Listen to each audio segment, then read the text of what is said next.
It's been a while since I've touched base with you, so I wanted to bring you up to speed on what's happening at Grace. You know, we opened our doors this past Sunday for the first services back in our building since the COVID-19 shutdown, and I'm telling you, the services were amazing, and it was great to see so many of you here. And so I want to encourage that you make sure you pre-register for the service you'll attend this Sunday. You can find out how to do that at GF.Church/what's happening. Now, our environments for preschool children and students will not be open yet, but we hope you'll bring them with you. And we're keeping things safe, sanitized, and socially distanced. And even with smaller crowds because of social distancing, man, the services Sunday were full of energy, excitement, and the power of God. I'm telling you, it was incredible.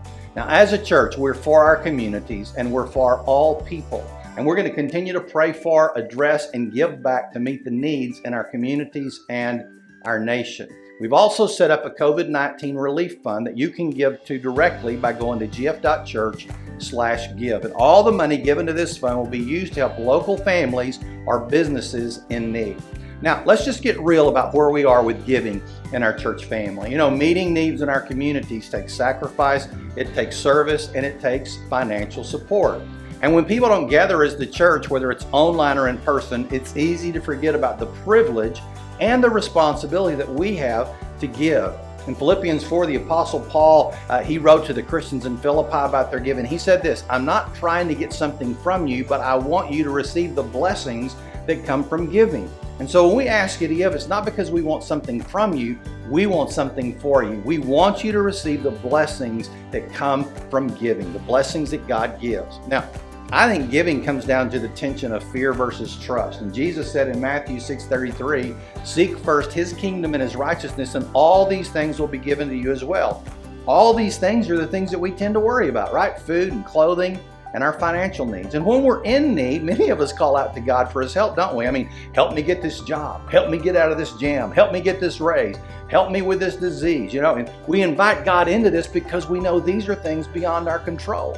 But when it comes to managing money, we often fail to invite God into our finances and give as He says because we have some control over the money He's entrusted to us. But when you choose to invite God into your finances in advance and give generously, He promises not only to meet your needs, but to help you meet the needs of others. So I'm asking you to give generously for your benefit and ours. Our giving was really pretty good in April, but it was down 32% in May, which is not typical for our church. But we're living in different times, and we're about to move into the summer. And giving in summer usually drops a little, and we're always prepared for this. But it's also a time when our expenses go up as we invest even more in children and students through camp and other ministries. And because of COVID-19 this year, we've adapted and we're making plans to host 2 camps on site and to do 1 camp off-site. So I'm asking you to give generously so we can continue to fill our mission and see lives change this summer. Your generosity allows us to carry out our mission as a church, to love and to lead people into a growing relationship with Jesus. And it happens through our online platforms and all of our other ministries. In fact, since the first of the year, 199 people have indicated that they put their faith in Jesus through our services of grace, which is absolutely off the charts. Those lives, those families are changed forever. And for all of you who gave, you had a part in each changed life. You know what I know for a fact? That no one who applies what Jesus says about managing their personal finances ever regrets it. In fact, if they have regrets, it's that they didn't start doing this sooner. And I've heard several people share stories this past week of how giving God's way has blessed their life incredibly. And if you have a story, we'd love to hear how God has blessed you through your giving. So email that story to us at info@gf.church. And most of us live off what we make. We save a little if we can, and then we might give at times if there's any left over. But in God's economy, I mean, that is if you want to invite God's blessings into your life by the way you manage the money you have, you need to flip the script and give first, save some, and then live off the rest, okay? That's just what we need to do. Janet and I have been striving to practice these principles for over 40 years, and God has always met our needs in the good times and the bad. Now, Solomon, who was the wisest man who ever lived at one time, wrote in Proverbs 3, "Honor the Lord by giving Him the first part of all your income, and your blessings will literally overflow." So here's what I'm asking all of you to do. It's very simple.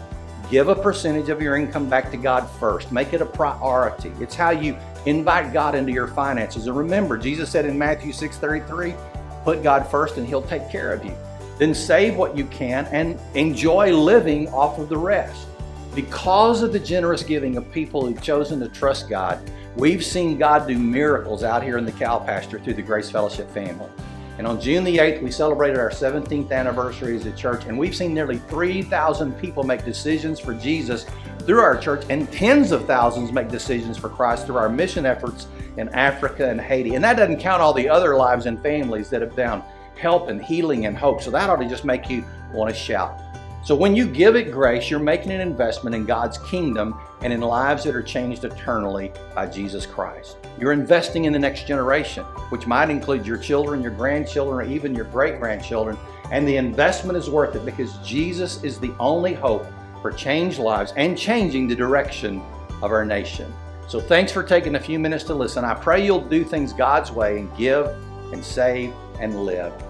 We've made giving easy. So go to GF.Church/give and you'll find some easy ways to give. I believe God's going to bless your faithfulness and your generosity because it's His promise, and I've seen it happen time after time in my life and the lives of those who will trust Him.